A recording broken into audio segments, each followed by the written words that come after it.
கர்த்தருடைய வசனத்துக்குள்ளே நாம் போகலாம். யோவான் சுவிசேஷம் 6ஆம் அதிகாரம் 1 15 வசனங்கள். எத்தனை முறை இந்த நிகழ்வை நாம் வாசித்தாலும் நமக்கு ஒரு தைரியத்தை ஆண்டவர் கொடுக்கிறார். எவ்வளவு தேவைகள் இருந்தாலும் கொஞ்சத்தை வச்சும் அந்த தேவைகளை சந்திக்க தேவன் போதுமானவராக இருக்கிறார். ஹல்லேலூயா. பெரிய தேவை 5000 ஆண்கள் எப்படி சாப்பிட்டுருப்பாங்க? 5000 பேர் இருக்கிறாங்க. வெறும் 5 அப்பம் 2 மீன் தான் இருக்குது. ஆனாலும் ஆண்டவர் எல்லாரையும் திருப்திப்படுத்தினார். இந்த வாசித்த பகுதியில் 4 வசனங்களை மட்டும் உங்களுக்கு முன்வைக்க விரும்புகிறேன். 9ஆம் வசனத்தில் இப்படி வாசிக்கிறோம். ஆண்டவருடைய சீஷன் சொல்றாரு, ஆனாலும் அவைகள் இத்தனை ஜனங்களுக்கு எம்மாத்திரம் என்றான். என்ன சொல்றாரு? இத்தனை ஜனங்களுக்கு எம்மாத்திரம். இவ்வளோ பேர் இருக்கிறாங்களே, இவ்வளோ பெரிய தேவை இருக்குதே, இந்த கொஞ்சோண்டு வச்சு நம்ம என்ன செய்வது? இது எம்மாத்திரம் அப்படின்னு அவர் சொல்றத நம்மளால பார்க்க முடியுது. பல நேரங்கள் நம்முடைய வாழ்க்கையில கூட இதை வச்சு நான் என்ன செய்யறது? இத்தனோண்டு தானே இருக்குது, கொஞ்சம் தானே எனக்கு பலன் இருக்குது, எனக்கு கொஞ்சோண்டு தானே இருக்குது, இதை வச்சு என்ன செய்வது என்று பல நேரங்களில் நம்மளும் அவங்களாய்க்கிறோம், யோசிக்கிறோம். ஆனால் 11ஆம் வசனத்திலே இப்படி வாசிக்கிறோம், அவர் எடுத்து அவர்களுக்கு வேண்டிய மட்டும் கொடுத்தாராம். எவ்வளவு கொடுத்தாருங்க? வேண்டிய மட்டும் கொடுத்தார். அது வாசிக்கும் போதே ரொம்ப சந்தோஷமா இருக்கு. வேண்டிய மட்டும், எனக்கு எவ்வளவு தேவையோ அவ்வளவு கொடுக்க தேவன் வல்லவராக இருக்கிறார். எவ்வளவு குறைவாக இருந்தாலும், எவ்வளவு கம்மியா என்னுடைய கரத்தில் இருந்தாலும் அதை போதுமானதாக மாற்ற என் தேவன் வல்லவராக இருக்கிறார். அவருடைய கைக்கு போச்சு பாருங்க, 5 அப்பம் 2 மீன் ஒரு சின்ன பையனுடைய கையில் இருக்குது. இருக்கிற வரைக்கும் குறைவுகள் அப்படியே இருந்தது. ஆனால் எப்பொழுது அது ஆண்டவருடைய கரத்திலே போனதோ, எப்பொழுது அவர் அதற்காய் ஸ்தோத்திரம் பண்ணாரோ, எப்பொழுது அவர் அதை பிட்டு கொடுத்தாரோ, வசனம் சொல்லுகிறது, அவர்களுக்கு வேண்டிய மட்டும், சொல்லுங்க, வேண்டிய மட்டும், அப்படி சொல்லுங்களேன், எல்லாம் சொல்லுங்க, வேண்டிய மட்டும். ஆமா, அப்படி இழுத்து சொல்லணும். எப்படிங்க? வேண்டிய மட்டும் கொடுத்தார். அப்படின்னா போதுமான அளவுக்கு ஆண்டவர் கொடுத்தார். எங்க போதும்னு சொல்ற வரைக்கும் எத்தனை முறை சாப்பிட்டாங்கன்னு தெரியல, எத்தனை முறை வாங்கி சாப்பிட்டாங்கன்னு நமக்கு தெரியல. அதனாலதான் வேண்டிய மட்டும். எவ்வளவு வேணுமானாலும் உங்களுக்கு ஆண்டவர் கொடுக்க வல்லவர் என்பதை தான் இதுல சொல்றாரு. அடுத்தது வாசிக்கிறோம் 12ஆம் வசனம். அவர்கள் திருப்தி அடைந்த பின்பு, அவர்கள் என்ன ஆனாங்களா? அவர்கள் திருப்தி அடைந்த பின்பு, he satisfied them. அரகுற வயிறு நிரம்ப வரைக்கும் ஆண்டவர் செய்யல, ஏதோ பாதி பசி தீந்துருச்சு அப்படிங்கிறது அல்ல. அவர்கள் திருப்தி அடையும் வரைக்கும் நம்மை திருப்தி ஆக்குகிற நல்ல தேவன் நமக்கு இருக்கிறார். ஹல்லேலூயா. சொல்லுங்களேன், அவர் என்ன செய்யறாரு? நம்மள சத்தமா சொல்லுங்க, என்ன பண்றாரு? திருப்தி ஆக்குகிறார். he satisfies. இந்த satisfies என்ற வார்த்தையை வேதத்தில் அடிக்கடி நம்மளால வாசிக்க முடியும். திருப்தி ஆக்குகிற தேவனாக அவர் இருக்கிறார். 13ஆம் வசனத்துல அவர் சொல்றாரு, மீதியான துணிக்கைகளினாலே 12 கூடைகளை என்ன பண்ணாங்களா? நிரப்பினார்கள். கொஞ்சத்திலிருந்து தேவைகளை சந்திப்பது மட்டுமல்ல, மீதம் எடுக்கும் அளவுக்கு கர்த்தர் அந்த சூழ்நிலையை மாற்றுகிறதை நம்மால் பார்க்க முடிகிறது. இன்னைக்கு ஒருவேளை குறைவில நாம் வந்திருக்கலாம், பலவீனத்தில் நாம் வந்திருக்கலாம், சோர்ந்து போய் நாம் வந்திருக்கலாம். ஆனால் ஒரு காரியத்தை ஆண்டவர் நமக்கு சொல்ல விரும்புகிறார், இதிலிருந்து நம்மை திருப்திப்படுத்துகிற கரம் நம்மோடு கூட இருக்கிறது. ஹல்லேலூயா. என்னை திருப்திப்படுத்துகிற தேவன் என்னோடு கூட இருக்கிறார். திருப்தி மட்டுமல்ல, மீதம் எடுக்க செய்கிற தேவன் என்னோடு கூட இருக்கிறார். போன வாரம் ஒரு காரியத்தை நாம பார்த்தோம். முதலாவது படி என்ன? என்னுடைய குறைவு நிறைவாய் மாறுவதற்கான முதல் படி என்ன அப்படின்னு சொன்னா, தேவனிடத்தில் வரும் பொழுது ஒரு எதிர்பார்ப்போடு வர வேண்டும். when you come into the presence of God, don't come as a routine, come with an expectation. ஒரு எதிர்பார்ப்போடு ஆண்டவருடைய சமூகத்திலே நாம் வர கற்றுக்கொள்ள வேண்டும். அந்த எதிர்பார்ப்பு என்பது என்ன? ஆலயத்துக்கு வருவதற்கு முன்பதாகவே ஆயத்தமாகி, இன்றைக்கு இந்த ஆராதனையிலே கர்த்தர் என்னோடு கூட பேசுவார், இன்றைக்கு இந்த ஆராதனையிலே கர்த்தர் என்னை குணமாக்குவார், இன்றைக்கு இந்த ஆராதனை வேளையிலே கர்த்தர் என்னோடு கூட பேசுவார், என் தேவைகளை சந்திப்பார் என்ற ஒரு எதிர்பார்ப்பு நமக்கு இருக்க வேண்டும். அந்த எதிர்பார்ப்பு இல்லைன்னா ஒண்ணுமே செய்ய முடியும். யோசித்து பாருங்க, ஆண்டவர் பட்டணத்துக்கு வெளியே இருக்கிறார், ஆண்டவர் பிரசங்கம் பண்றாரு. அந்த கேட்பதற்கு 5000 ஆண்கள் வந்தார்களாம். அவ்வளோ பேர் அவரை தேடி வந்தாங்கன்னா என்ன அர்த்தம்? ஏன் வந்திருப்பாங்க? ஒரு எதிர்பார்ப்பு. They had an expectation from Jesus. இன்னைக்கு நாம் விசுவாசிகள் சொல்றேன்னா நிறைய நேரங்களில் ஒரு குறை உள்ளவர்களாகவே இருப்பதற்கு ஒரு காரணம் என்ன அப்படின்னு சொன்னா, அந்த எதிர்பார்ப்பு கொஞ்சம் கொஞ்சமா என்ன ஆயிடுச்சு, குறைஞ்சு போச்சு. ஞாயிற்றுக்கிழமை ஆச்சு, ஆராதனைக்கு போகணும், அந்த ஒரு மனநிலை நிறைய பேருக்குள்ள வந்துருச்சு. இன்னைக்கு அது மாறணும். போன வாரம் அந்த காரியத்தை தான் நம்ம விரிவாக பார்த்தோம். இன்னைக்கு அதனுடைய தொடர்ச்சியாக ஒரு காரியத்தை சொல்லிவிட்டு இன்றைக்குள்ள பகுதிக்குள்ளே போக விரும்புகிறேன். லூக்கா எழுதின சுவிசேஷம் 18ஆம் அதிகாரம், லூக்கா 18ஆம் அதிகாரம் 35ஆம் வசனத்திலிருந்து 39ஆம் வசனம் வரைக்கும் நாம் வாசிக்கலாம். பின்பு அவர் எரிகோவுக்கு சமீபமாய் வரும்போது ஒரு குருடன் வழியருகே உட்கார்ந்து பிச்சை கேட்டு கொண்டிருந்தான். ஜனங்கள் நடக்கிற சத்தத்தை அவன் கேட்டு இது என்ன என்று விசாரித்தான். நசரேயனாகிய இயேசு போகிறார் என்று அவனுக்கு அறிவித்தார்கள். அப்பொழுது அவன், இயேசுவே, தாவீதின் குமாரனே, எனக்கு இரங்கும் என்று கூப்பிட்டான். முன் நடப்பவர்கள் அவன் பேசாமல் இருக்கும்படி அவனை அதட்டினார்கள். அவனோ, தாவீதின் குமாரனே, எனக்கு இரங்கும் என்று மிகவும் அதிகமாய் கூப்பிட்டான். இயேசு நின்று அவனை தம்மிடத்தில் கொண்டு வரும்படி சொன்னார். இங்கே ஒரு மனுஷனை பற்றி வாசிக்கிறோம். அவன் வழி அருகே உட்கார்ந்து யாசிக்கிற ஒரு மனுஷன், அல்லது மற்ற மனிதர்களுடைய தயாளத்திலே வாழுகிற ஒரு மனுஷன் தான் இந்த மனுஷன். என்ன காரணம்? அவனுக்கு கண் பார்வை இல்லை. நிறைய நேரங்களில் நாம் அப்படிப்பட்ட ஒரு குறை உள்ளவர்களாக இருந்தால் நாம் என்ன சொல்லுவோம் தெரியுமா?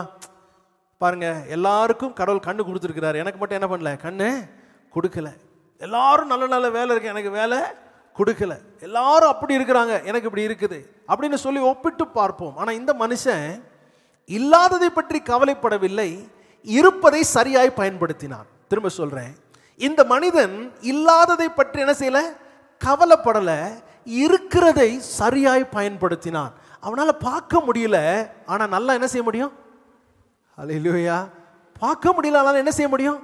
கேட்க முடியும். அவன் புலம்பிட்டே இல்லை பாருங்க, எப்படியாவது என்னுடைய ஜீவியத்தை நான் நடத்துவேன் அப்படின்னு சொல்லி அவன் வந்து உட்கார்ந்து பிறருடைய தர்மங்களை எதிர்பார்த்து உட்கார்ந்து கொண்டிருக்கிறான். ஆனால் அவனுடைய காதுகள் வேலை செய்கிறது, அதை சரியாய் பயன்படுத்துகிற ஒரு மனுஷனாக அவன் இருக்கிறான். அவன் கேட்கிறான், எப்பொழுதும் போல ஒரு சத்தம் கேட்கலையே, வேறு விதமா இருக்குதே சத்தம். என்ன சத்தம்? நிறைய பேர் போறாங்க வர்றாங்க, ஏதோ பேசுறாங்களே, யாரோ வர்றாங்களே, யார் வர்றாங்க விசாரிக்கிறான். காதும் கேட்கிறது, வாயும் பேச முடிகிறது. இது ரெண்டையும் பயன்படுத்தி அவனுக்கு இல்லாததை அவன் பெற்றுக்கொள்கிறான். அல்லேலூயா. கொஞ்ச நேரம் ஆகும் உள்ள அது புரியறதுக்கு, இல்லையா? காதும் கேட்குது, வாயும் பேசுது. இது ரெண்டும் பயன்படுத்தி இல்லாத கண் பார்வையை பெற்றுக்கொள்வதற்கு அவன் என்ன செய்யறான்? முயற்சி எடுக்கிறான். அவன் சோர்ந்து போய் உட்கார்ந்துடல. அவன் கேட்கிறான், யார் வர்றா? இயேசு இந்த பக்கம் வர்றாரு. அப்படியா, இயேசு வர்றாரா அப்படின்னு உடனே அவன் என்ன செய்யறானா, வாசிங்க 37ஆம் வசனத்தில், அப்பொழுது அவன், இயேசுவே, தாவீதின் குமாரனே, எனக்கு இரங்கும் என்று கூப்பிட்டான். கேட்டான், வாயில பேசுறான், தாவீதின் குமாரனே எனக்கு இரங்கும் என்று சொல்லுகிறான். அடுத்து வாசிக்கிறோம் 38ஆம் வசனம், முன் நடப்பவர்கள் அவன் பேசாமல் இருக்கும்படி அவனை அதட்டின. சும்மாரியா, உனக்கு அவருக்கு என்ன சம்பந்தம்? நீ கூப்பிட்டு அவர் நின்று வரா, நீ கத்தாத, சத்தம் போடாத அப்படின்னு சொல்லி அவனை அமைதிப்படுத்துகிறாள், அதட்டுகிறார்கள். ஆனால் வசனம் சொல்லுகிறது, அவனோ தாவீதின் குமாரன் எனக்கு இரங்கும் என்று மிகவும் அதிகமா என்ன செய்தானா? கூப்பிட்டான். ரொம்ப சத்தம் போட ஆரம்பிச்சுட்டான், கத்த ஆரம்பிச்சுட்டான். அவனுடைய எதிர்பார்ப்பு பாருங்க, அவனுடைய எதிர்பார்ப்பு பாருங்க. அடுத்த பகுதியில் வாசிக்கும், அடுத்த வசனத்தில் வாசிக்கும் போது, இயேசு நின்று அவனை தம்மிடத்தில் கொண்டு வரும்படி சொன்னார். இப்ப ஆண்டவர் அந்த சத்தத்தை கேட்டு நின்றார். நின்று அவனை கூப்பிடுகிறார், என்னிடத்துல வர சொல்லுங்க அப்படின்னு. வந்த உடனே யார் முன்னாடி நிற்கிறார்? இப்போ கண் பார்வை இல்லாத மனிதன் இயேசுவுக்கு முன்பதாக நின்று கொண்டிருக்கிறார். இயேசுவுக்கு எல்லாமே தெரியுமா? எல்லாமே தெரியும். மனுஷருடைய இருதயங்கள் தெரியும், யோசனைகள் தெரியும், எதிர்பார்ப்புகள் தெரியும், எல்லாமே ஆண்டவருக்கு தெரியும். இந்த சமாரிய பெண்ணை பார்த்த உடனே அந்த அம்மா மழுப்பலா பேசுறாங்க. ஆண்டவர் சொல்ல, உனக்கு 5 புருஷன் இருந்தாங்கம்மா அப்படின்ட்டு. எல்லாமே தெரியும். நாத்தான்வேலை பார்த்து சொல்றாரு, நீ அத்தி மரத்து கீழே உட்கார்ந்துருக்கும் போதே உன்னை நான் பார்த்துட்டேன் அப்படிங்கிறார். எந்த கடல்ல எந்த மீன் இருக்கு, எந்த மீன் வயிற்றில் எந்த நாணயம் இருக்கிறது எல்லாம் தெரிந்த தேவன் இந்த மனுஷனிடத்தில் ஒரு கேள்வியை கேட்கிறார். வாசிங்களேன் 40ஆம் வசனம். அவர் கிட்ட வந்தபோது அவர் அவனை நோக்கி, நான் உனக்கு என்ன செய்ய வேண்டும் என்று இருக்கிறாய் என்று கேட்டார். ஆண்டவர் அவனை பார்த்து ஒரு கேள்வி கேட்கிறார். ஆண்டவர் அவனை பார்த்து என்ன பண்றாரு? கேள்வி கேட்கிறார். உனக்கு என்ன வேணும்னு கேட்கிறார். ஏன் ஆண்டவருக்கு தெரியாதா? அவனுக்கு என்ன தேவைன்னு ஆண்டவருக்கு தெரியாதா? நல்லா தெரியும். ஆனா இவன் எந்த அளவுக்கு ஆண்டவர் மேல் விசுவாசம் வைத்திருக்கிறான், எந்த அளவுக்கு அவன் தெளிவா இருக்கிறான் என்பதை கர்த்தர் பார்க்கிறதுனால தான் ஆண்டவர் கேட்கிறாரு, நான் உனக்கு என்ன செய்யணும்னு கேட்கிறார். ஒருவேளை நம்ம அந்த இடத்துல இருந்தா என்ன சொல்லியிருப்போம்? ஆண்டவரே, தினந்தோறும் இந்த இடத்துல வந்து உட்கார்றதுக்கு ஒவ்வொருத்தரையா கெஞ்ச வேண்டி இருக்குது. ஒவ்வொருத்தரும் காரணம் சொல்றாங்க. எனக்கு வேலை இருக்குன்றாங்க, எங்க வீட்டில் அங்கே போக சொல்லியிருக்காங்கன்றாங்க. என்னை கூட்டிட்டு வந்து இங்கே உட்கார வைக்கிறதுக்குள்ள போதும் போதுன்னு ஆயிடுது. எனக்கு தினந்தோறும் ஒரு ஆள் வந்துடணும், எங்கள் வீட்டில் கை பிடிச்சி கூப்பிட்டு வந்து என்ன செய்யணும், உட்கார வச்சிடணும். அதுக்கு மட்டும் ஒரு ஆளை கொடுங்கன்னா ஆண்டவர் என்ன பண்ணியிருப்பாரு சொல்லுங்களேன்? கொடுத்துருப்பார். எப்பா காலையிலேயே ஒரு தூதனை கூட அனுப்பியிருப்பார், உன்னை கை பிடிச்சி கூப்பிட்டு வந்து இங்கே உட்கார வச்சிருப்பார். இல்லை இப்படி கேட்டிருக்கலாம், ஆண்டவரே ரொம்ப கஷ்டமாக இருக்குது, எங்கள் வீட்டில் கொஞ்சம் மாவும் எண்ணெயும் இருக்குது, தினந்தோறும் அது ஃபுல்லாகவே இருக்கணும், எவ்வளோ எடுத்தாலும் என்ன செய்யக்கூடாது, குறையவே கூடாது, சொல்லுங்கன்னா என்ன பண்ணியிருப்பாரு, செஞ்சிருப்பார். ஆனால் இந்த மனுஷனுடைய விசுவாசத்தை கவனிங்களேன், எதிர்பார்ப்பை கவனிங்களேன். அவன் சொல்கிறான், ஆண்டவரே நான் பார்வை. இது எங்கேயோ தனிமையில் நடக்கிற இடம் கிடையாது, வேலை கிடையாது, ஒரு பொது இடத்துல நடக்குது. அந்த மனுஷனுக்குள்ள இருக்கிற விசுவாசத்தை பாருங்க, எதிர்பார்ப்பை பாருங்க. அவன் கேட்கிற, ஆண்டவரே நான், சத்தமா சொல்லுங்க, நான் பார்வை அடைய வேண்டும். எனக்கு உதவிக்கு ஆள் தேவையில்லை, எனக்கு பணம் தேவையில்லை, நான் பார்த்தா போதும், நான் பார்த்துட்டேன்னா என் பிரச்சனை எல்லாம் என்ன தீந்துரும், ஆண்டவரே நான் பார்க்கணும் அப்படின்ற சொல்றதுக்கு முன்னாடி அவன் சொல்றான், ஆண்டவரே என்று அவரை அவன் அழைக்கிறதை நம்மால் என்ன செய்ய முடியுது, பார்க்க முடிகிறது. இன்னைக்கு நம்ம ஆண்டவரிடத்தில் என்ன ஜெபம் பண்றோம், எப்படி கேட்கிறோம், பொதுவா கேட்கிறோம். இந்த செய்தியை ஆயத்தம் பண்ணும்போது ஆண்டவர் இந்த காரியத்தை தான் உணர்த்தினாரு. என்னப்பா நீங்க ஜெபம் பண்றீங்க, ஒருத்தர் இடம் வேணும்னு ஜெபம் பண்றீங்க ஆலயத்துக்கு, ஒருத்தர் கட்டடம் வேணும்னு ஜெபம் பண்றீங்க, ஒழுங்கா ஜெபம் பண்ணுங்க. நான் எதை இடம் கேட்டா இடம் கொடுக்கலாம், கட்டடம் கேட்டா கட்டடம் கொடுக்கலாம். 2 பேர் இடத்துக்காக கேட்குறீங்க, 2 பேர் கட்டடத்துக்காக. நான் தீர்மானம் பண்ண, ஆண்டவர் இனி எல்லாம் இடம் வாங்கி கட்டுறதெல்லாம் லேசான காரியம் இல்லை, எங்களுக்கு இதை விட பெருசாக எல்லாரும் சேர்ந்து உட்காந்து ஆராதிக்கிறோமா, நல்ல பார்க்கிங்கோட ஒரு கட்டடத்தை என்ன பண்ணுங்க சொந்தமா கொடுங்க, தொந்தரவு இல்லாமல் நாங்கள் வந்து ஆராதிச்சுட்டு நம்ம போகணும். ஆமென். அவ குறிப்பா நம்ம கேட்கிற காரியங்களில் கூட நமக்கு அந்த அந்த ஒரு தெளிவு இல்லாமல் இருக்கிறோம். ஆண்டவர்கிட்ட சொல்லுங்க, ஆண்டவரே நான் இன்னையிலிருந்து நான் குறிப்பாக நான் கேட்பேன், கர்த்தர் என்னுடைய எதிர்பார்ப்பை நிறைவேற்றுகிறவராய் இருக்கிறீர். ஹல்லேலூயா. சரி, 2வது ஒரு காரியத்தை இன்னைக்கு நாம கற்றுக்கொள்ள போகிறோம். The first thing to move from lack to more than enough is to have an expectation from God. முதலாவது தேவனிடத்தில் ஒரு எதிர்பார்ப்போடு வந்து நாம் விசுவாசத்தோடு ஜெபிக்கிறவர்களாய் இருக்க வேண்டும். 2வது ஒரு காரியம் என்ன, இந்த 5000 ஆண்கள் கர்த்தரை தேடி வந்தார்கள் என்று சொன்னால், 5000 பேர் ஆண்டவரை தேடி வந்தாங்க அப்படின்னு சொன்னா அவங்க வேலை இல்லாம இல்லை, நேரத்தை ஒதுக்கி ஆண்டவரை தேடி வந்தார்கள். சொல்லுங்க, என்ன பண்ணாங்களா, நேரத்தை, சத்தமா சொல்லுங்க, நேரத்தை ஒதுக்கி ஆண்டவரை தேடி வந்தாங்க. இன்னைக்கு இதுதான் பெரிய பிரச்சனை. நீங்க யார்கிட்ட கேளுங்களேன், எனக்கு என்ன இல்லை, சத்தமா சொல்லுங்களேன், நேரமே, ஐ ஹவ் நோ டைம். காலையில் விடிஞ்சா எப்படி முடியுதுன்னே தெரியல. இதுதான் சின்ன குழந்தைங்கள்லேருந்து பெரியவங்க வரைக்கும் உள்ள புராணம் அப்படிதானே. யாரை கேட்டாலும் என்ன கிடையாது, எனக்கு நேரமே இல்லை அப்படின்னு நிறைய பேர் சொல்றதை நம்மளால பார்க்க முடியுது. ஆனால் இந்த 5000 ஆண்கள் அவங்க நேரம் எடுத்தாங்க. If you want to be blessed, you should be prepared to spend time to receive that blessing. அந்த ஆசீர்வாதத்தை பெற்றுக்கொள்வதற்கு நேரத்தை கொடுக்க நாம் ஆயத்தமாக இருக்கணும். நேரத்தை கொடுக்கிறதற்கு என்னால் முடியல அப்படின்னு சொன்னால் எப்படி ஆசீர்வாதத்தை பெற்றுக்கொள்ள முடியும்? அவங்க வந்து திருப்தியாக அந்த இடத்துல வந்து சாப்பிட்டாங்க, திருப்தியாக வசனத்தை கேட்டாங்க. காரணம் என்ன தெரியுமா? தங்களுடைய வேலைகளை விட்டு, தங்களுடைய பொறுப்புகளை விட்டு அவர்கள் ஆண்டவருடைய சமூகத்திலே தேடி வந்து, அவர் தூரமாக இருந்தாலும் அவருடைய பாதத்திலே வந்து அவர்கள் அமர்ந்திருந்தார்கள். கர்த்தர் அவர்களை திருப்தியாக்கி அவர்களை அனுப்பினார். ஹல்லேலூயா. ஒரு 2 வேத பகுதிகளை உங்களுக்கு காட்ட விரும்புகிறேன். 1 சாமுவேலின் புஸ்தகம் 9ஆம் அதிகாரம் 3ஆம் வசனம். 1 சாமுவேல் 9ஆம் அதிகாரம் 3ஆம் வசனத்தை வாசிங்க. சவுலின் தகப்பனாக்கிய கீசுடைய கழுதைகள் காணாமற் போயிற்று. ஆகையால் கீஸ் தன் குமாரனாக்கிய சவுலை நோக்கி, நீ வேலைக்காரரில் ஒருவனை கூட்டிக் கொண்டு கழுதைகளை தேட புறப்பட்டு போ என்றான். இங்கே சவுல் என்ற மனுஷனுடைய தகப்பன் சவுலை கூப்பிட்டு சொல்றாரு, நம்ம வச்சிருந்த கழுதைகளிலே கொஞ்சம் கழுதைகள் என்ன ஆயிடுச்சு, தொலைந்து போய்விட்டது. தொலைந்து போன கழுதைகளை தேடும்படிக்கு அப்பா மகனை அனுப்புறாரு. அனுப்பும்போது ஒரு வேலைக்காரனை கூட்டிக் கொண்டு போ அப்படின்னு சொல்லிட்டார். இவங்க போய் 3 நாள் ஆயிடுச்சு. 3 நாள் தேடுறாங்க, கிடைக்கவே இல்லை கழுதை. அது பாட்டுக்கு கழுதை தானே, அது பாட்டுக்கு மேய்ஞ்சிக்கிட்டே என்ன பண்ணிருச்சு, போயிட்டு இன்னைக்கு இந்த ஊரில் மேய்ஞ்சிது, நாளைக்கு அந்த ஊரில் மேய்ச்சி, அப்படி மேய்ஞ்சிக்கிட்டே என்ன செஞ்சிச்சு, போயிடுச்சு. 3 நாள் தேடுறாங்க. 3 நாள் தேடி என்ன கிடைக்கல, கழுதை கிடைக்கல. வேலைக்காரன் சொல்றான், இந்த பட்டணத்திலே ஒரு தேவ மனுஷன் இருக்கிறார், தேவ ஆலோசனையை தேடுவோம். ஆண்டவருடைய ஆலோசனையை தேடணும்னா நேரம் ஒதுக்கணும், செய்யற வேலையை விட்டுறணும். தேவை இருக்குதான், கழுதையை காணோம், அதை கண்டுபிடிக்கணும். 3 நாள் தேடிட்டோம், பிரயாசப்பட்டோம், கிடைக்கல.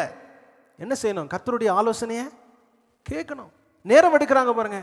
அவங்களுடைய பாதையிலிருந்து அவர்கள் வேறு வழியாய் திரும்பி நேரம் எடுத்து ஆலோசனையை கேட்கிறவர்களாக அவர்கள் வருகிறார்கள். ஆலோசனை போய் என்ன செய்யறாங்க, கேட்கிறாங்க. கடவுளுடைய மனுஷன்கிட்ட போய் என்ன கேட்கிறாங்க, ஆலோசனை கேட்கிறாங்க. கேட்ட உடனே அவங்களுக்கு வர்ற செய்தி என்ன தெரியுமா? 1 சாமுவேல் 9ஆம் அதிகாரம் 20ஆம் வசனம் வாசிங்க.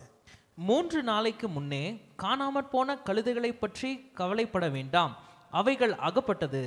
இதல்லாமல் சகல இஸ்ரவேலின் அபேட்சையும் யாரை நாடுகிறது, உன்னையும் உன் வீட்டார் அனைவரையும் அல்லவா என்றான். இங்கே ஒரு மாற்றம் ஏற்படுகிறத நம்மளால பார்க்க முடியுது.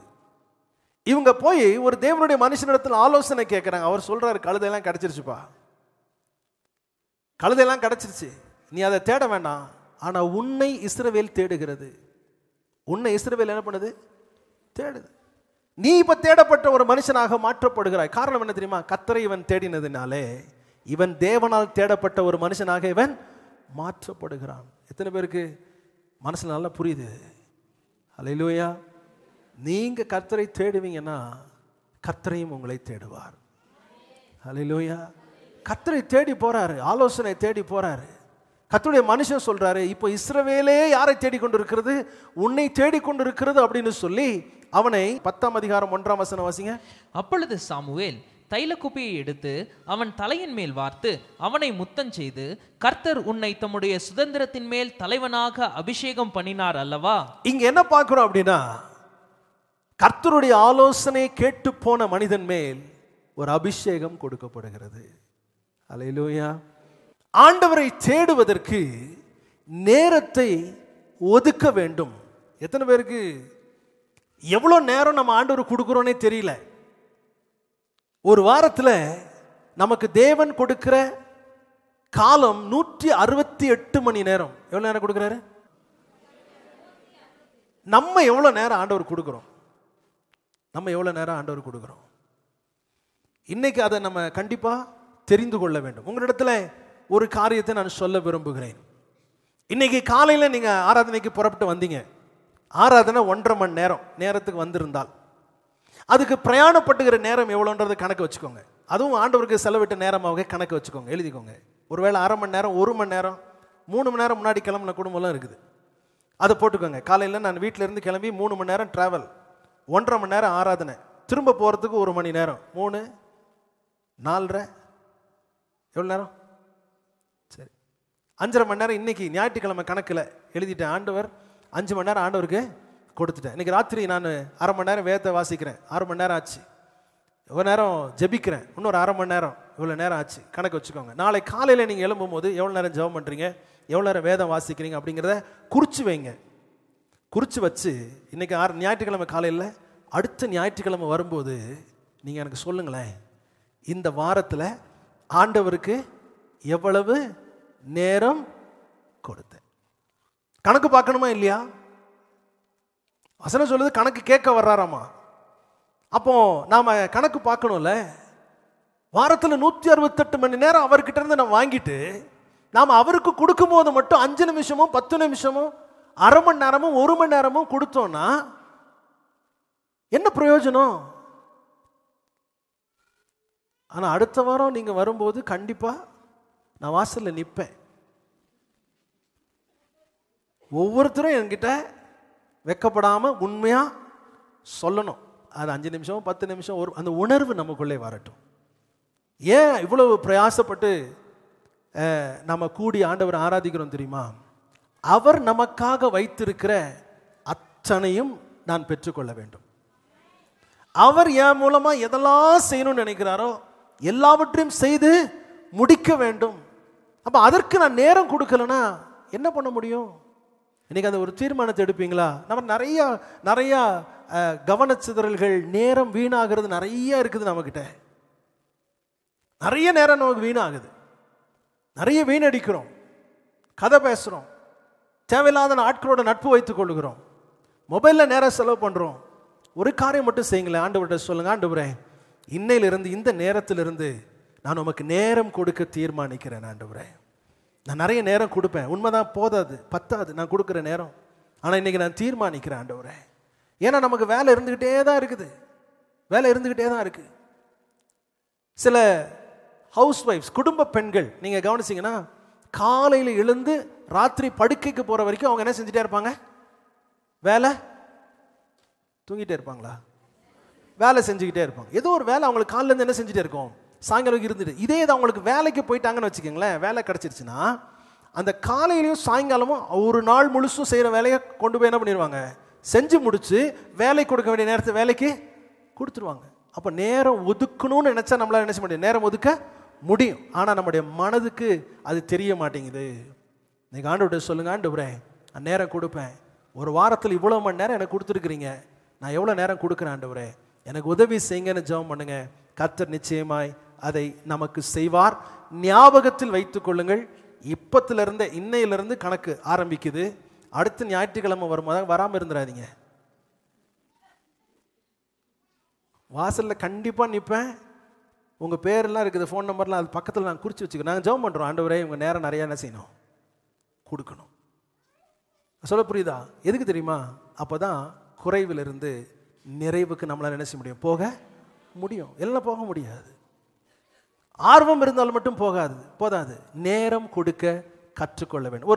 ஒரு வேத நிகழ்வை முன்வைக்க விரும்புகிறேன். அப்போஸ்தலர் புஸ்தகம் 8ஆம் அதிகாரம், அப்போஸ்தலர் 8ஆம் அதிகாரம் 5-8 வசனங்கள் வாசிங்க. அப்பொழுது பிலிப் என்பவன் சமாரியாவில் உள்ள ஒரு பட்டணத்திற்கு போய் அங்குள்ளவர்களுக்கு கிறிஸ்துவை குறித்து பிரசங்கித்தான். பிலிப்பு செய்த அதிசயங்களை ஜனங்கள் கேள்விப்பட்டு கண்டு அவனால் சொல்லப்பட்டவைகளை ஒருமனப்பட்டு கவனித்தார்கள். அநேகரிலிருந்த அசுத்த ஆவிகள் மிகுந்த சத்தத்தோடே கூப்பிட்டு அவர்களை விட்டு புறப்பட்டது. அநேகம் திமிர்வாதக்காரரும் சப்பானிகளும் குணமாக்கப்பட்டார்கள். அந்த பட்டணத்திலே மிகுந்த சந்தோஷம் உண்டாயிற்று. இப்போ சமாரியாவில் ஒரு பெரிய எழுப்புதல், ஊழியம் நடக்குது, ஜனங்கள் விடுதலை ஆறாங்க, சுகம் பெற்றுக் கொள்ளுகிறார்கள், ரட்சிக்கப்படுறாங்க, ஞானஸ்தானம் எடுக்கிறாங்க, பரபரப்பா ஒரு இடம் நடந்துட்டு இருக்குது. ஆனால் தேவன் ஒரு காரியத்தை செய்கிறார். அப்போஸ்தலர் 8ஆம் அதிகாரம் 26ஆம் வசனத்திலிருந்து வாசிங்க. பின்பு கர்த்தருடைய தூதன் பிலிப்பை நோக்கி, நீ எழுந்து தெற்கு முகமாய் எருசலேமிலிருந்து காசா பட்டணத்திற்கு போகிற வனாந்திர மார்க்கமாய் போ என்றான். கர்த்தர் தேவன் தம்முடைய தூதனை அனுப்பி பிலிப்பை பார்த்து சொல்றாரு, இந்த எழுப்புதல் எல்லாம் நடக்கிற இந்த இடம் தான், நல்லதுதான், ஆனா நீ வனாந்திரத்துக்கு போன்னு சொல்றாரு. எங்க போக சொல்றாரு? வனாந்திரத்துக்கு அவர்களை போக சொல்லுகிறார். ஏன் போக சொல்றார் அப்படின்னா 27ஆம் வசனத்துல வாசிங்க. அந்தபடி அவன் எழுந்து போனான். அப்பொழுது எத்தியோப்பியருடைய ராஜஸ்திரியாகிய கந்தாகே என்பவளுக்கு மந்திரியும் அவளுடைய பொக்கிஷம் எல்லாவற்றிற்கும் தலைவனுமாயிருந்த எத்தியோப்பியன் ஆகிய ஒருவன் பணிந்து கொள்ளும்படி எருசலேமுக்கு வந்திருந்து ஊருக்கு திரும்பி போகும்போது தன் ரதத்திலே உட்கார்ந்து ஏசாயா தீர்க்கதரிசியின் ஆகமத்தை வாசித்துக் கொண்டிருந்தான். ஆவியானவர், நீ போய் அந்த ரதத்துடனே சேர்ந்து கொள் என்று பிலிப்புடனே சொன்னார். நல்லா கவனிங்க, சமாரியாவிலே ஒரு பெரிய எழுப்புதல் நடக்குது. சமாரியாவிலே ஒரு பெரிய எழுப்புதல் நடக்கிறது. அங்கே நிறைய பேர் ரட்சிக்கப்படுறாங்க. ஆனால் கர்த்தருடைய தூதன் பிலிப்பு எங்க போக சொல்றாரு? வனாந்திரத்துக்கு போக சொல்றாரு. யாருக்காக போக சொல்றாரு? ஒரு மனுஷனுக்காக போக சொல்றாரு. யாருக்காக போக சொல்றாரு? ஒரு மனுஷனுக்காக போக சொல்றாரு.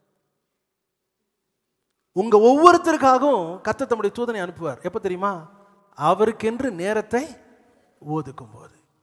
இந்த மனுஷன் மந்திரி, அவர் என்னங்க, பொக்கிஷ சாலைக்கு தலைவன்.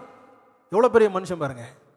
அவருக்கு நேரம் இருக்கிறது எருசலேமுக்கு போய் தொழுது கொள்வதற்கு. இன்னைக்கு நம்ம மந்திரியும் கிடையாது, ஒன்றும் கிடையாது. அவனுக்கு நமக்கு என்னவும் இல்லை, நேரமும் இல்லை. பாருங்க, ஒதுக்கிட்டு நேரம் ஒதுக்கி எருசலேமுக்கு போறாரு. போயிட்டு திரும்பி வரும் பொழுது, நம்ம திரும்பி வரும் பொழுது இவர் என்ன செய்யறாராம், ஏசாயாவின் ஆகமத்தை என்ன செய்யறாரு, படிச்சுக்கிட்டே இருக்கிறார். எத்தனை பேர் ஆலயத்துக்கு வந்து முடிச்சு ஆராதனை முடிச்சு வீட்டுக்கு போகும்போது பைபிள் வாசிச்சுட்டு போவீங்க? அந்த மனுஷனுக்குள்ள ஆர்வத்தை பாருங்களேன், ஆச்சரியமா இருக்குது. சில குடும்பங்கள் எனக்கு சொல்லுவாங்க, இன்னைக்கு உள்ள செய்தியை தான் நாங்கள் ரிட்டர்ன் போகும்போது பேசிக்கிட்டே போனோம். இந்த வசனம் எப்படி இருந்துச்சு, இந்த வார்த்தை எப்படி இருந்துச்சு. நீங்கள் அதை செஞ்சு பாருங்களேன், உங்களுடைய பிள்ளைகளுக்குள்ள ஒரு மாற்றத்தை உங்களால் நினைச்ச முடியும், பார்க்க முடியும். அப்பா ஆராதனை முடிஞ்சு பைபிளை மூடி வச்சு அடுத்த வாரம் தேடுற மாதிரி இருந்தோம்னா பிள்ளைகள் ஆண்டவருக்குள்ள வளர முடியாது. இந்த மனுஷன் என்ன பண்றாரு, அவருக்கு ஆர்வத்தை பாருங்க, வாசிக்கும் ரொம்ப ஆச்சரியமா இருக்குது. வந்தாரு, ஆராதிச்சாரு, தொழுது கொண்டாரு, திரும்ப வாகனத்தில் போகும்பொழுது என்ன வாசிக்கிறாரு, ஏசாயா புத்தகத்தை என்ன செய்யறாரு, வாசிக்கிறாரு. கர்த்தர் பார்க்கிறாரு, இவ்வளவு நேரத்தை கொடுக்கிற இந்த மனுஷன் திரும்ப வெறுமையா என்ன செய்யக்கூடாது, போயிட கூடாதுன்னு சொல்லி பிலிப்பு அங்கிருந்து தட்டி கொண்டு வந்து இவர்கிட்ட சேர்த்துறாரு. அதனுடைய முடிவு என்னன்னா, அந்த மனுஷன் ஞான ஸ்நானம் பெற்று ரட்சிக்கப்பட்டவனாய் தன்னுடைய ஊருக்கு திரும்புகிறான். ஹல்லேலூயா. இன்னைக்கு நீங்க நேரம் கொடுத்துருக்கிறீங்க, வந்திருக்கிறீங்க, இந்த ஆர்வத்தோடு நீங்க இருப்பீங்க அப்படின்னு சொன்னா கர்த்தர் உங்களுடைய வாழ்க்கையிலும் பெரிய உயர்வான ஆசீர்வாதங்களையும் நன்மைகளையும் கர்த்தர் கொடுப்பார். ஹல்லேலூயா. நாம் ஏதோ வந்தோம் ஆராதிச்சோம் வசனத்துக்கு, இல்லை நேரம் கொடுக்கணும், ஒதுக்குங்க. இன்னையிலிருந்து அதை தீர்மானம் பண்ணுங்க, கணக்கில் எழுதுங்க. நீங்கள் யோசித்து பாருங்க, கணக்கிட்டு பாருங்க எவ்வளோ நேரம் ஆண்டவருக்காக நம்ம செலவிடுகிறோம். யோசித்து பார்த்தா நமக்கு அதை கணக்கு பார்த்தா தான் நமக்கு தெரியும், இவ்வளோ நேரம் தான் கொடுக்குறேன் ஆண்டவருக்கு. ஆனால் பெரிய எதிர்பார்ப்பு இருக்குல்ல, எதிர்பார்ப்போடு நீங்கள் நேரத்தை கொடுப்பீர்கள் என்றால் நீங்கள் எவைகளில் எல்லாம் குறைபட்டிருக்கிறீர்களோ அத்தனையிலும் கர்த்தர் நிறைவுக்கும் அதிகமாய் உங்களை நடத்துவார். ஹல்லேலூயா, ஹல்லேலூயா. அவன் பணிந்து கொள்ள போயிட்டு என் வேலை முடிஞ்சதுன்னு, என் டியூட்டி முடிஞ்சதுன்னு அவன் போல வேதத்தை என்ன செய்கிறாரு, வாசித்துட்டே இருக்கிறாரு. கர்த்தர் அதை கவனிக்கிறார். இங்கே உட்காந்து நம்ம எவ்வளோ கவனிக்கிறோன்றதை விட கர்த்தர் என்ன பண்ணுறாரு, கவனிக்கிறார். எவ்வளோ ஆர்வத்தோடு இருக்கிறோம். ஆகையால் தான் இந்த ஆலயத்துக்கு வருகிறோம் நான் சொல்லுவேன், வேத புத்தகம், நோட்டு புத்தகம், குறிப்பு எடுத்துக்கொள்ளுங்க. நான் ஏன் இவ்வளோ கேமரா வச்சு ரெக்கார்ட் பண்ணி போடுறோம், ஏன் தெரியுமா, இந்த வார்த்தையை திரும்ப கேட்கணும், வசனத்தை திரும்ப திரும்ப கேட்கணும். இந்த வார்த்தையில் தான் வல்லமை உண்டு, இந்த வார்த்தை தான் நம்ம விடுதலை ஆக்கும். அதனால தான் பிரயாசப்படுறோம். ஆண்டவருடைய பிள்ளைகள் அதை யோசித்து நேரத்தை ஒதுக்க கற்றுக்கொள்ளுங்கள். தேவன் உங்களை குறைவிலிருந்து நிறைவுக்கும் அதிகமாய் கர்த்தர் உயர்த்துகிற காலம் வந்திருக்கிறது. ஹல்லேலூயா. நிறைவுக்கும் அதிகமாய் நம்மளை திருப்தி ஆக்குகிற காலங்களுக்கு கர்த்தர் நம்மை கொண்டு வந்திருக்கிறார். ஆகையால் இந்த நாளிலே ஒரு தீர்மானம் பண்ணுங்க, ஆண்டவரே நான் கொடுக்கிற நேரம் போதாது, உமக்கு இன்னும் அதிகமான நேரத்தை நான் கொடுக்க நான் தீர்மானிக்கிறேன். ஹல்லேலூயா. ஆமாம், நிச்சயமாக இந்த நான் சொன்னதை சீரியஸாக எடுத்து அதை செய்யுங்க. எவ்வளோ நேரம் நீங்கள் ஆண்டவர் கொடுக்குறீங்கன்றதை கணக்கிட்டு பாருங்கள், உங்களுக்கு ஆச்சரியமாக இருக்கும். அவ்வளோதானா, அது கொஞ்சம் கொஞ்சமாக உயர்த்திட்டே வாங்க. பெரிய பெரிய காரியங்களை கர்த்தருடைய வாழ்க்கையில் செய்வார். அந்த மந்திரி திரும்ப போகும்போது வந்த வண்ணமாய் அல்ல, திரும்ப போகும்போது ஆசீர்வதிக்கப்பட்டவனாய், நிறைவுள்ளவனாய், சந்தோஷமானவனாய் தன்னுடைய ஊருக்கு அவன் திரும்பி போனதை வேதத்தில் நம்மால் வாசிக்க முடிகிறது. கண்களை மூடுவோம். ஆண்டவரே, நேரம் எடுக்க எங்களுக்கு உதவி செய். Help us to spend time with you, Lord. தேவனோடு தனிமையாக, வார்த்தையோடு தனிமையாக, எப்பொழுதெல்லாம் சபை கூடி வருகிறதோ அப்பொழுதெல்லாம் நாங்கள் கூடி ஜெபிக்க நீர் எனக்கு உதவி செய்யும்படியாக நாங்கள் ஜெபிக்கிறோம். எங்களுடைய நேரம் எடுக்காததை எங்களுக்கு மன்னிக்கும்படியாக நாங்கள் கேட்கிறோம் சுவாமி. உண்மைதான், எங்க வீட்டில் நாங்கள் ஜெபிக்க வேண்டிய காலங்களையும் நேரங்களையும் வீணாக்குறோம் அப்படிங்கிறத உணர்ந்து ஒரு முறையா எங்களை அர்ப்பணிக்கிறோம் சுவாமி. நீர் எங்கள் குறைவுகள் எல்லாம் நிறைவாக திருப்தியாக எங்களை மாற்றுவீர், நடத்துவீர். அதற்காக உமக்கு ஸ்தோத்திரம். எங்களோடு கூட பேசின இந்த வார்த்தைகள் ஆவியானவர் எங்களுடைய உள்ளத்திலே ஆழத்திலே பதித்து அது வேலை செய்து கொண்டே இருக்க வேண்டும் என்று ஜெபிக்கிறோம். கிரியை செய்ய வேண்டும் என்று ஜெபிக்கிறோம். துதியும் கனமும் மகிமையும் உமக்கு மாத்திரம் செலுத்துகிறோம். இயேசு கிறிஸ்துவின் மூலம் ஜெபிக்கிறோம் ஜீவனுள்ள நல்ல பிதாவே, ஆமென்.